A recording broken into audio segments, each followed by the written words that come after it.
कुछ कहानियां नई होती हैं, कुछ पुरानी सुनी सुनाई, कुछ रहस्यमयी हैं तो कुछ डरावनी। हर कहानी में छिपा है एक अनकहा रहस्य जो आपको रोमांचित कर देगा। आइए इन कहानियों को नए शब्दों में पिरोकर उन्हें नए सिरे से सुने। चलिए ऐसी ही कहानियों की अद्भुत और खौफनाक दुनिया में कदम रखें, मेरे यानी अमित के साथ। इस सफर में आपके दिल की धड़कनें बढ़ेंगी और हर मोड़ पर आपको मिलेगा एक नए डर का एहसास। तो चलिए दोस्तों, शुरू करते हैं आज की ये कहानी। मंसूरपुर के पहाड़ों के बीच बसा खूबसूरत गांव, लेकिन कहते हैं इस गांव तक आने वाला जंगल का रास्ता भूतिया है। आदित्य कुछ दिन पहले ही इस गांव में रहने आया था। उसने भी गांव वालों से इस रास्ते के बारे में सुन रखा था, लेकिन आदित्य भूत प्रेत पर विश्वास नहीं करता था। एक दिन वह रात को उसी रास्ते से अपनी बाइक से शहर की तरफ लौट रहा था और उसकी बीवी माया भी उसके साथ थी। अचानक से एक काली बिल्ली उसका रास्ता काट देती है। आदित्य जोर से ब्रेक लगाता है, तभी वह काली बिल्ली उसकी बाइक के पास आकर घूरने लगी। दोनों बिल्ली को भगाने का प्रयास करते हैं, लेकिन वह बिल्ली उन्हीं पर झपट्टा मार देती है। वह उसे हटाने का प्रयास करते हैं, लेकिन बिल्ली ने उसे जोर से दबोचा हुआ था। तब आदित्य बिल्ली को पीछे से पकड़ता है और माया को उसकी पकड़ से हटाता है। फिर आदित्य एक पत्थर उठाकर उसे मारता है। बिल्ली जोर से गुर्राते हुए सामने के पेड़ पर चढ़ जाती है और अचानक वहां से गायब हो जाती है। उसे अचानक गायब होता देख दोनों डर जाते हैं। आदित्य बोलता है, यह बिल्ली कहाँ गायब हो गई? माया जवाब देती है, गांव वाले सही कहते हैं, यह रास्ता सच में भूतिया है। वह बिल्ली जरूर कोई भूत थी। आदित्य बोलता है, तुम भी ना, जंगल का रास्ता है, यहां जंगली बिल्लियां और जानवर तो होते ही हैं। माया जवाब देती है, होते होंगे, लेकिन वह किसी पर इस तरह हमला नहीं करते। चलो चलो अब जल्दी करो, नहीं तो यहां से कहीं फिर से कोई जानवर ना आ जाए। आदित्य ने बाइक स्टार्ट की, लेकिन जैसे ही बाइक की रेड लाइट जली, उसी सड़क पर कई सारे गहने गिरे हुए दिखाई दिए और उसमें सोने के सिक्के भी थे। वह कुछ सोच पाता, तभी उसे किसी औरत के रोने की आवाज आने लगी।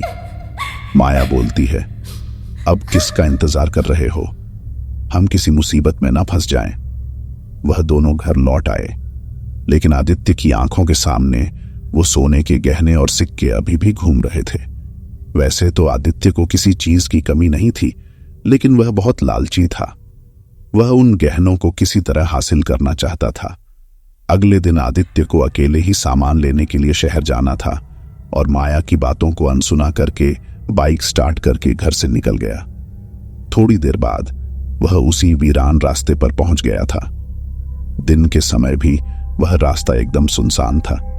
आदित्य अपनी बाइक से चला जा रहा था, तभी उसे रास्ते के किनारे पर एक सुंदर सी दुल्हन दिखाई दी जो रो रही थी। उसे समझ नहीं आ रहा था कि इस सुनसान रास्ते पर यह दुल्हन कहां से आई। वह उससे कुछ पूछता, तभी वह उसके पास आ गई और रोते हुए बोली, भाई साहब देखिए ना, मैं रास्ता भूल गई हूं, मुझे शहर जाना है, क्या आप मुझे शहर छोड़ देंगे? आदित्य बोलता है, लेकिन तुम यहां कैसे आई? लोग कहते हैं कि यह रास्ता भूतिया है, तुम दुल्हन के कपड़ों में हो और लोग कहां हैं?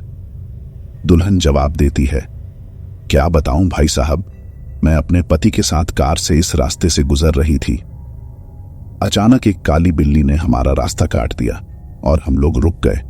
मेरे पति ने कार रोकी, तभी उन्हें झाड़ियों के पीछे से किसी औरत के रोने की आवाज आई। वह उस आवाज के पीछे गए, तभी उनके चीखने की आवाज आई।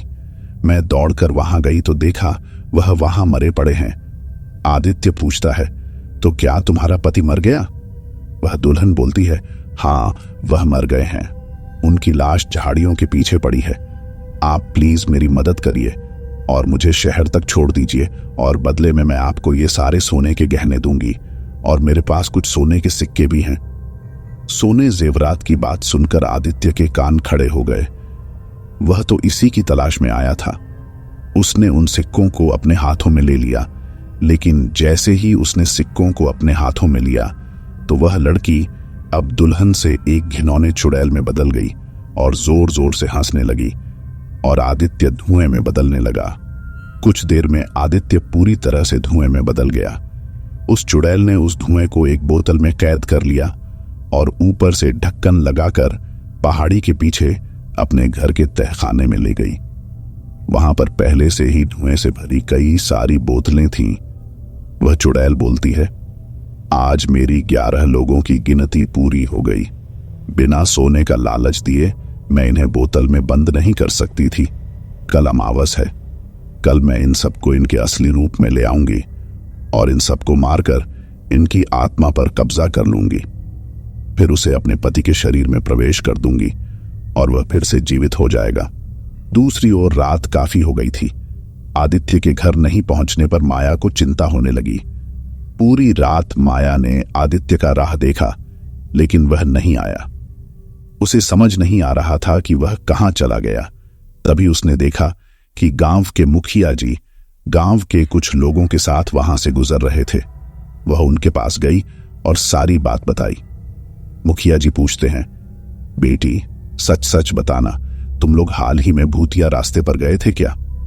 माया बोलती है, जी गए तो थे, लेकिन उससे मेरे पति के ना लौटने का क्या संबंध है? मुखिया बोलता है, कितनी बार कहा है उस रास्ते को इस्तेमाल मत करो, लेकिन पता नहीं लोगों को मेरी बात समझ क्यों नहीं आती है। माया पूछती है, आखिर आप सभी लोगों को वहां जाने से मना क्यों करते हैं? क्या राज है उस रास्ते का?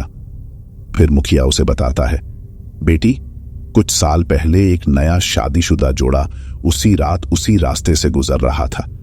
तभी गांव के ही कुछ बदमाश लोगों की नजर उस पर गई। उस दुल्हन के गहने देखकर उनके मन में लालच आ गया। उन्होंने उन गहनों के लालच में उन दोनों को मार दिया और मरते ही वह लड़की चुड़ैल बन गई। उसी दिन से जो भी उधर गया वह वापस नहीं लौटा। माया बोलती है, मैं वहां आज ही जाऊंगी और अपने पति को वापस लेकर आऊंगी। मुखिया उसे समझाता है, वहां से कोई नहीं लौटा बेटी, वहां जाना जानबूझकर मौत को बुलावा देना है। लेकिन माया ने उनकी एक न सुनी और मुखिया भी गांव के कुछ लोगों के साथ तांत्रिक को लेकर भूतिया सड़क वाले रास्ते पर पहुंचा। उनमें से कुछ लोगों ने अपने हाथ में मशाल भी ले रखी थी।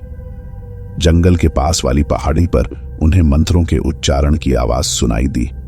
गांव वाले वहीं छुपकर देखने लगे। उन्होंने देखा कि वही चुड़ैल मंत्र पढ़ रही है। वह चुड़ैल बोल रही थी, हे शैतानी ताकत प्रकट हो, देख मैंने तुझे खुश करने के लिए इन सारे जीवित लोगों को धुएं में बदल दिया है। कुछ घंटों बाद मैं इन्हें आजाद करूंगी और इन्हें मैं एक एक कर मारकर इनका रक्त तुझे पिलाऊंगी और फिर इनकी आत्मा पर कब्जा कर अपने पति को जीवित करूंगी।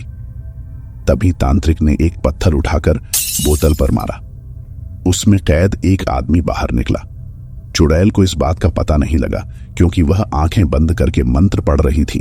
तभी मुखिया जी बोले, अरे ये तो सुरेश है, इसके साथियों ने ही मिलकर इस बेचारी औरत और उसके पति की हत्या की थी और ये लोग तो उस घटना के बाद गांव से गायब ही हो गए थे। तांत्रिक बोला, वो गायब नहीं हुए थे, इस चुड़ैल ने सबको कैद कर लिया था। इन्हीं की आत्मा से वह अपने पति को जिंदा करना चाहती थी। माया बोली, पर इसने मेरे पति को क्यों पकड़ा? मेरे पति ने तो कुछ नहीं किया था। तांत्रिक बताता है, तेरा पति भी उन गुंडों की तरह लालची था। वह भी इसके गहनों के लालच में आ गया था। उसे अपने पति को पाने के लिए 11 लालची लोग चाहिए थे। 10 तो यही थे, लेकिन 11वीं की गिनती पूरी नहीं हो रही थी। लेकिन उस दिन जब तुम और तुम्हारा पति इस रास्ते से गुजर रहे थे, तभी उसने जान लिया था कि तेरे पति को लालच में फंसाया जा सकता है। वो बातें कर रहे थे कि चुड़ैल ने अचानक अपनी आंखें खोली और अपने सामने फूटी बोतल देखकर गुस्से में आ गई।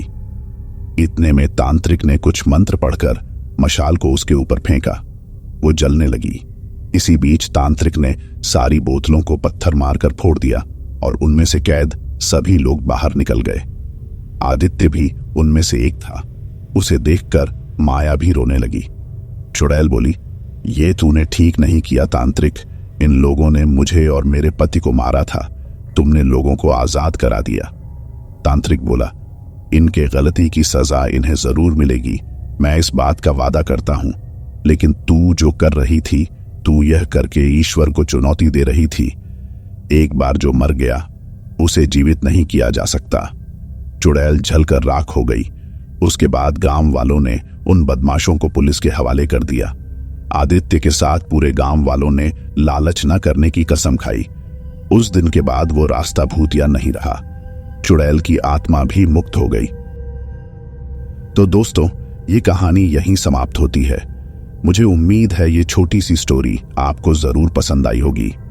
जाने से पहले आपसे मेरा विनम्र निवेदन है कि वीडियो को एक लाइक जरूर कर दें, सब्सक्राइब कर लें और अगर आप चाहें तो कमेंट बॉक्स में अपना शुभ नाम और स्टोरी आप कहां से सुन रहे हैं उस जगह का नाम लिख दें। मेरा वादा है आपसे कि आने वाली वीडियो के बीच में मैं स्क्रीन पर आपको शाउट आउट जरूर दूंगा। तो दोस्तों, मिलता हूं एक नई रोमांचक कहानी के साथ। तब तक ख्याल रखिए अपना और अपनों का। Signing out.